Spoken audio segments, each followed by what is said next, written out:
Hi everyone, and welcome to the weekly Tarot Bite reading for the sign of Aries for the week of August 7th through the 13th. This is I Am Illuminated Tarot reading for Soul Illumination. So hi everyone and welcome. My name is Lauren. This is a quick 10-minute energetic look at the week ahead for the sign of Aries. So Aries, we're basing this reading on the two themes that came up in the general collective reading, which was posted on Sunday evening, if you'd like to view that. And then we're going to dive deeper into what those two themes mean specifically for you. So we have regeneration and the Hermit. Now, regeneration specifically speaks to second chances or areas of new growth in our life that are starting to emerge that are going to help us shift our focus from one aspect of our experience to another to really help bring balance into our entire life experience to this point. Now, with Hermit or the Hermit card coming in, this speaks to us kind of going within, really taking this week to find the magic that we uniquely bring to every situation and boldly shining that out for others to see as well as ourselves. So this is that beautiful chance for all of us to just really come as we are. And the more that we shine outward like that, the more we really get a chance to allow others to do the same. They feel supported and encouraged. So if we all did that, wouldn't we just live in a wonderful, wonderful world? We have, regeneration. We're going to see, Aries, what that means or looks like for you this week. What is the area of new growth coming in for you? So we have King of Cups. I think this came up for Virgo as well. So if you have a Virgo in your life, you might want, or a Virgo placement in your chart, you might want to check out their reading. King of Cups speaks to emotional maturity. It speaks to that kind of unconditionally loving father energy, where the Queen of Cups is the unconditionally loving mother. The King of Cups can be the unconditionally loving father. It also speaks, again, to emotional maturity. It speaks to having a sense of self-control in the emotional plane, but also it's an individual who is guided and leads from a place of what they feel. So there's a deep intuitive knowing that comes through with the King of Cups, which is beautiful. So for many of you, this could be where this next cycle, really where you're going to see an avenue of growth is in your own connection to your emotional state. There could be a level of emotional maturing that's coming through as well, or maybe before you kind of let your emotions rule you. And in this next cycle, you get to simply trust your feelings, but learn how to use them in a sense of maybe learning how to wield them a little more successfully. Let's see, this can also be too, or for some of you, you might be becoming a parent. This could be where you're becoming the unconditionally loving father or mother. Again, this is just energy. So this is when we think of masculine energy versus feminine. Feminine energy is usually receptive, and masculine energy is usually the one that has more of an initiation energy to it. So just coming from that place of forward movement versus kind of holding space for something. And then we have the Three of Pentacles. Beautiful. Yeah. So for some of you, this literally could be where you are looking to maybe build a family. The Three of Pentacles is the energy of really being able to see a bigger picture for yourself in the physical, but understanding that we build it stronger together. So this may be looking to collaborate with others who are looking to join you in building the same thing, which can be a family. This could be where you are literally getting on the same page with another person in your life, and you're like, look, we would love to have the home and the family, and here we're going to start doing it together.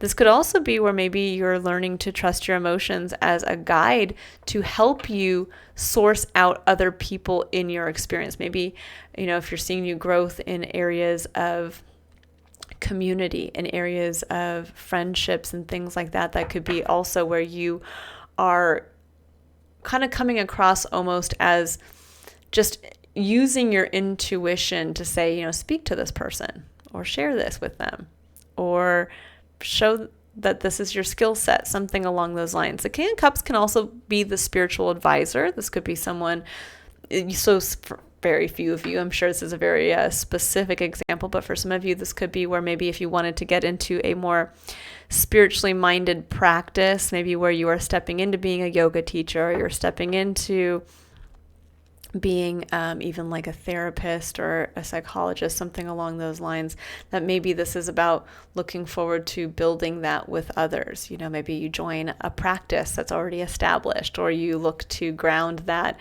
in the community that you're in, something along those lines.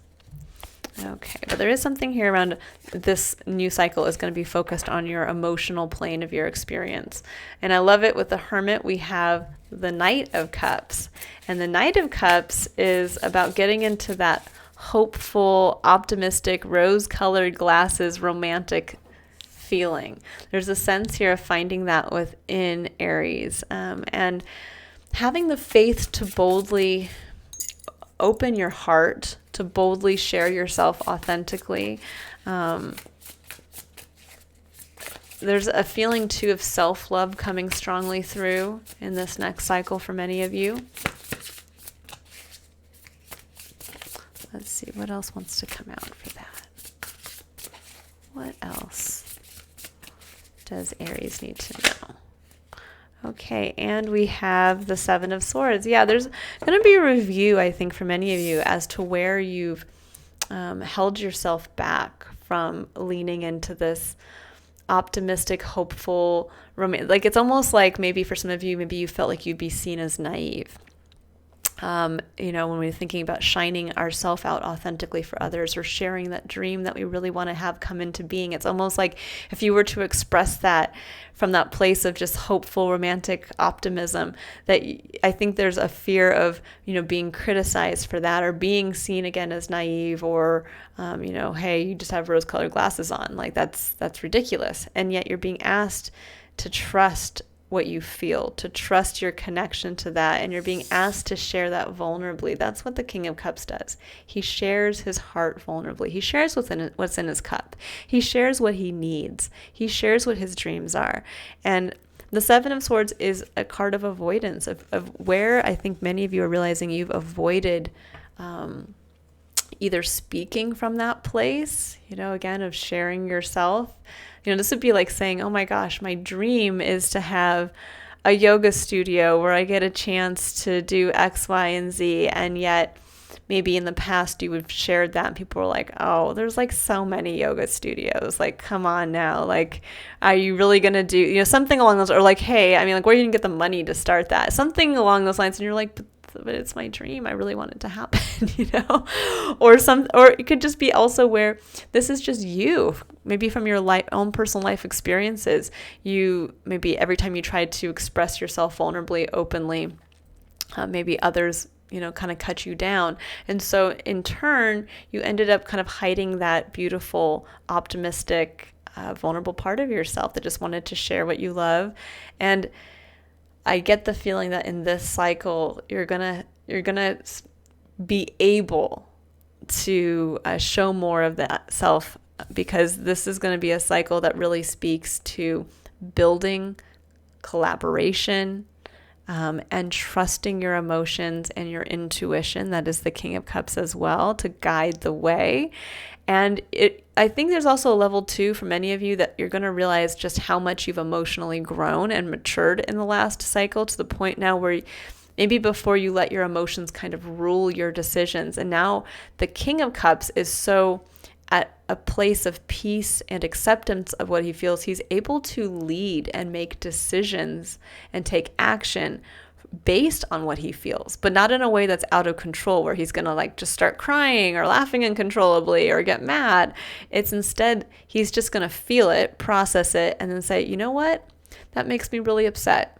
So the decision I'm going to make is this, so that it's going to move me away from what really upsets me. And it's going to be as simple as that.